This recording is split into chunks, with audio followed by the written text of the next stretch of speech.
How did you end up becoming a commentator for WCW? I asked him one day. Ole was the head guy, and I asked him, I said, hey, when are you going to put me on commentary? And sometimes I said, you just need to ask sometimes if you want to do something. Yeah. And I asked, and he said yes. And he put me out there with Tony Schiavone, and I did it for 18 months with me and Schiavone. I guess it's on Worldwide, I guess, was the name of it. Yeah. I never even knew the name of my own show I was on. But at WCW, I do know they worked the living shit out of me.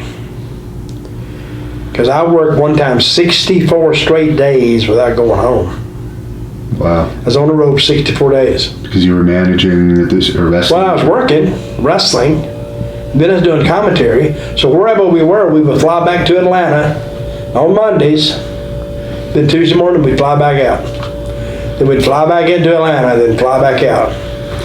And I went 64 straight days without going home. Now, when I talked to Larry Zbyszko, he said that commentators were considered employees and they had different contracts than wrestlers. I didn't. You were still considered a wrestler. Was it Jim Hurd running the office? Jim Hurd. Jim Hurd was there. I didn't have much contact with him because I'd heard that he was a complete idiot.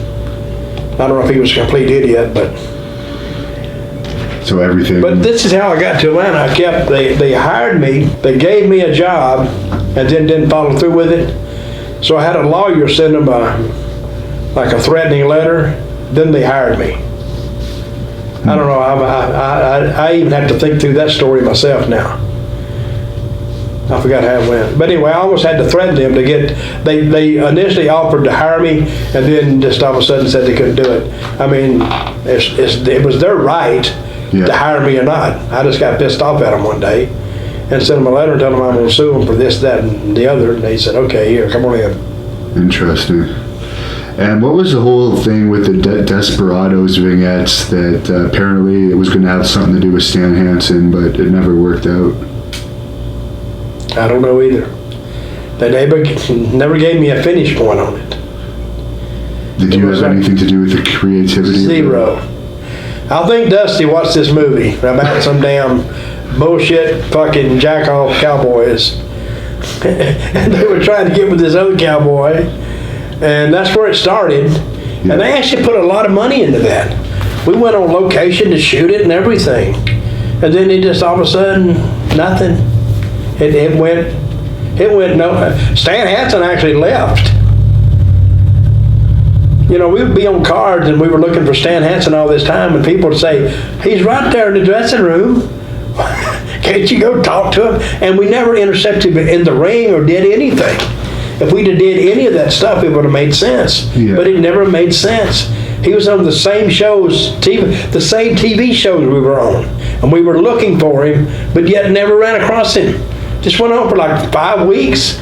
I said, well, goddamn, when are we going to find? Are we that stupid we can't even find a goddamn guy who's in the next fucking room? Yeah. And he's in the same building we are, but yet, we, 3 of us, I know we're dumb fucks, stumbling around, but we can't find this guy and he's in the same building? And then all of a sudden they just dropped it. But I heard they dropped it because Luger and Sting complained about it, that we were taking up too much TV time. What was it to them? They were getting paid. What difference did that make? But I did hear that. And those are up on YouTube for people that want to check them out, I think. What, the Desperadoes? Yeah, I've seen a couple of them. It's stupid.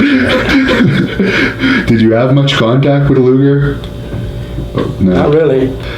And what led to your release for that WCW run? Just the Desperadoes thing not working out? No, I wasn't brought in with the Desperadoes anyway. They just tried something. Okay. And this contract just ran out.